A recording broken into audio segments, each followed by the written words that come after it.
존경하는 국민 여러분, 사랑하는 국군 장병 여러분, 포항은 해병들의 고향입니다. 1950년 7월 유엔군 최초의 상륙작전이 펼쳐진 곳이자 해병이라면 누구나 거쳐가는 해병대 교육훈련단이 영일만에 있습니다. 사상 최초로 이곳 포항 영일만에서 해병대와 함께 국군의 날 기념식을 갖게 되었습니다. 진짜 사나이들만이 할 수 있는 가장 용맹한 상륙부대, 초대 해병대원들의 꿈이 담겨 있는 마라도 하면서 우리 군의 발전을 기념하게 되어 매우 뜻깊습니다.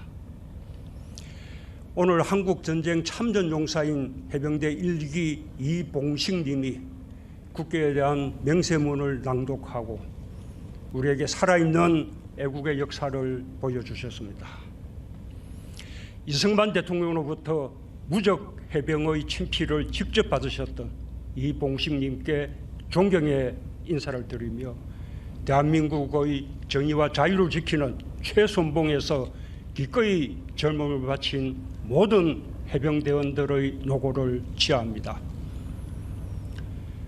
호국연령과 참전 유공자들의 헌신, 유엔군 참전용사와 한미동맹의 강력한 연대가 있었기에 오늘의 대한민국이 있습니다. 평화를 만들고 지키기 위해 애써주신 모든 분들께 진심으로 경의를 표합니다. 국민 여러분, 해병용사 여러분, 우리 해병대에는 혁혁한 공로와 용맹한 만큼 자랑스러운 이름들을 갖고 있습니다. 1950년 8월 통영 상륙작전으로 귀신 잡는 해병이 되었습니다. 창설된 지 1년 만에 성공시킨 한국군 최초의 단독 상륙작전이었습니다. 무적 해병이라는 이름은 양구 도솔산지구 전투 승리로 얻은 명예로운 칭호입니다. 지금도 서북단 서해 5도에서 최남단 제주도까지 그리고 한반도를 넘어 유엔 평화유지군으로 우리 국민이 있는 곳이라면 반드시 해병대가 있습니다. 이제 해병대는 48년 만에 다시 날개를 달게 됩니다. 올해 12월 항공단이 창설되면 우리 해병은 드디어 입체적인 공격 능력과 기동력을 갖추게 됩니다. 어떤 상황에서도 최고의 능력으로 대처하며 어디서나 완벽하게 임무를 수행하게 될 것입니다. 해병대 항공단 창설을 준비하는 과정에서 2018년 7월 순직한 고 김정일 대령, 고 노동환 중령, 고 김진화 상사, 고 김세영 중사, 고 박재우 병장의 영면을 기원합니다. 해병의 용맹과 자부심은 전우회와 희생으로 이뤄낸 값진 승리입니다.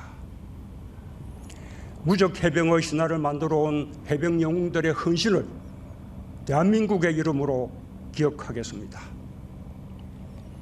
국민 여러분, 지난 8월 우리 군은 아프간에서 미라클 작전을 펼쳐 아프간인 특별기여자를 신속하고 안전하게 구출했습니다. 철저한 보안 속에서 외교부와 국정원 등 정부기관들과 함께 면밀한 작전 계획을 세웠고 어린아이들을 위해 젖병과 분유까지 준비했습니다.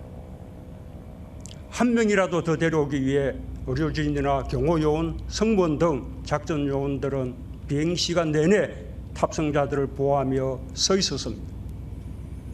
아프간에서 다른 나라의 대사관과 군의 활동을 지켜보았던 공수비행대대 편대장은 이렇게 말했습니다.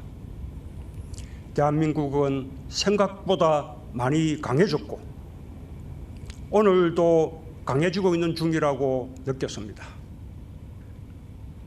해보지 않았고 성공을 장담할 수 없었던 작전이었지만 대한민국은 단 한 명의 희생자 없이 강한 저력을 보여주었습니다. 우리의 국방력은 어느 날 갑자기 기적처럼 솟아오른 것이 아닙니다. 우리의 땅과 바다, 하늘을 우리의 힘으로 지키겠다는 국민과 장병들의 의지로 이루어낸 것입니다. 평화의 한반도를 만들어내겠다는 우리 군의 헌신이 오늘 우리 국방력을 세계 6위까지 올려놓았습니다. 우리 정부는 출범 후 지금까지 국방개혁 2.0을 흔들림 없이 추진해 왔습니다. 최첨단 국방과학기술을 무기체계에 적용하고 민간 산업의 발전에도 기여하고 있습니다. 또한 굳건한 한미동맹을 바탕으로 40년간 유지되어 온 미사일 지침을 완전 폐지하여 훨씬 강력한 미사일을 개발하며 실전 배치하고 있습니다. 해군은 이지스함과 SLBM을 장착한 잠수함에 이어 광활한 해양 어디서나 다목적 군사기지 역할을 수행할 3만톤급 경항모 사업을 추진하며 대양 해군으로 나아가고 있습니다. 공군은 순우리 기술로 차세대 한국형 전투기 KF-21 시제품을 완성했습니다. KF-21 보람에는 마하 1.8의 비행 속도와 7.7톤의 공대질 미사일 무장 탑재력으로 우리 공군의 중추가 될 것입니다. 이제 우리 국군은 4차 산업혁명의 기술을 기반으로 최첨단 과학기술군으로 도약하고 있습니다. 초연결 네트워크를 활용한 통합공중방어체계, 유무인 복합전투체계를 구축하고 있으며 무인 항공전력도 정찰과 통신중계와 공격 등 다양한 임무를 수행할 수 있도록 고도화하고 있습니다. 국방우주 개발을 넘어 국가우주 개발 시대를 열기 위한 인공지능 기반의 사이버전 체계, 정찰위성, 우주발사체용 고체 추진기인간 기술 역시 거침없이 발전시켜 나가겠습니다. 한미양국은 연합방위 태세를 강화하면서 전시작전 통제권 전환의 의지를 다시 확인했고 우리는 전환 조건을 빠르게 충족해가고 있습니다.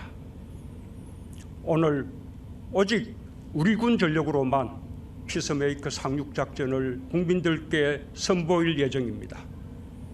육해공군과 해병대가 함께 펼치는 미래 합동작전에서 나라를 지키는 강한 안보의 힘을 보실 수 있을 것입니다. 믿음직한 우리 국군의 면모를 국민들께서 충분히 확인하시게 될 것입니다. 국군 장병 여러분, 누구도 흔들지 못하게 하는 힘, 아무도 넘볼 수 없는 포괄적 안보 역량을 키우기 위해 정부는 최선의 노력을 다하고 있습니다. 정부는 내년도 국방 예산으로 총 55조 2천억 원을 국회에 제출했습니다. 2017년보다 37% 증액된 수준입니다. 특히 첨단 기술의 핵심 전력과 차세대 무기 개발을 위한 R&D 예산을 더욱 대폭 늘려 4조 9천억 원을 책정했고 실전 훈련을 위한 가상현실, 정강현실 모의훈련 체계도 확대했습니다. 국내 방위 산업을 적극적으로 육성하려는 노력도 예산안에 담았습니다. 무엇보다 우리 청년들에 대한 국가의 책임을 강화했습니다. 병장 기준 봉급으로 67만 6천 원으로 인상할 예정입니다. 2017년 기준 최저임금 수준이란 약속을 지킬 수 있게 되었습니다. 하루 급식 단가도 11,000원으로 늘었습니다. 18개월 복무기간 단축은 올해 12월이면 완료될 것입니다. 대한민국의 평화와 안보, 장병들의 복지를 위한 정부의 노력이 이처럼 적지 않은 성과를 이루었습니다. 군 스스로도 고강도 개혁을 진행하고 있습니다. 군사법원법 개정을 통해 투명하고 공정한 수사와 재판을 받을 권리를 제도적으로 보장했습니다.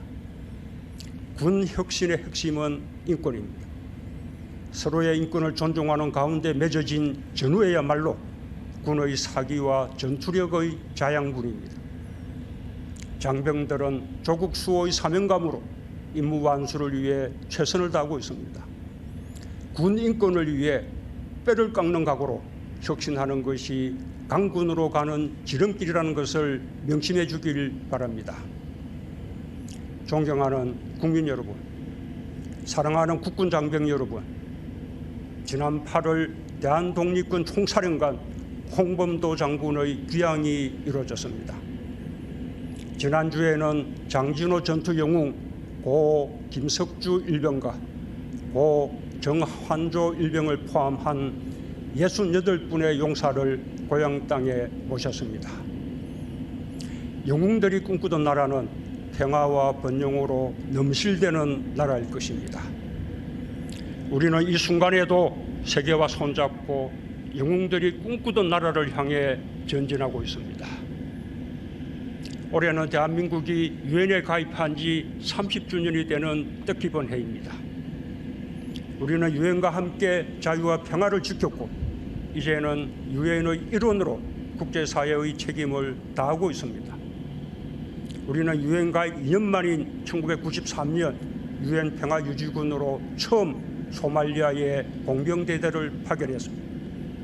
지금은 레바논의 동명부대, 소말리아 해역의 청해부대, 아랍에미리트의 아크 부대와 남수단 한빛 부대가 세계에서 활약하고 있습니다. 오늘 19개 파병부대의 깃발이 고공 강화와 함께 포항의 하늘에 자랑스럽게 펄럭였습니다. 묵묵하게 소임을 다하고 있는 파병 장병과 가족들께 위로와 격려 인사를 전합니다. 나는 우리 군을 신뢰합니다.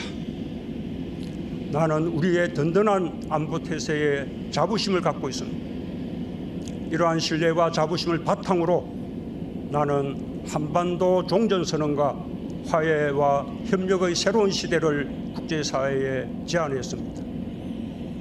국군 최고 통수권자의 첫 번째이자 가장 큰 책무는 한반도의 항구적 평화를 만들고 지키는 것입니다. 이는 곧 우리 군의 사명이기도 합니다.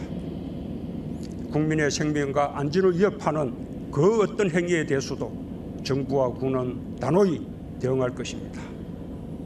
국민들께서도 더 큰 신뢰와 사랑으로 넘넘한 우리 장병들을 응원해 주시기를 바랍니다. 반드시 우리 군과 함께 완전한 평화를 만들어내겠습니다. 감사합니다. 대통령께서 다리로 이동하시겠습니다.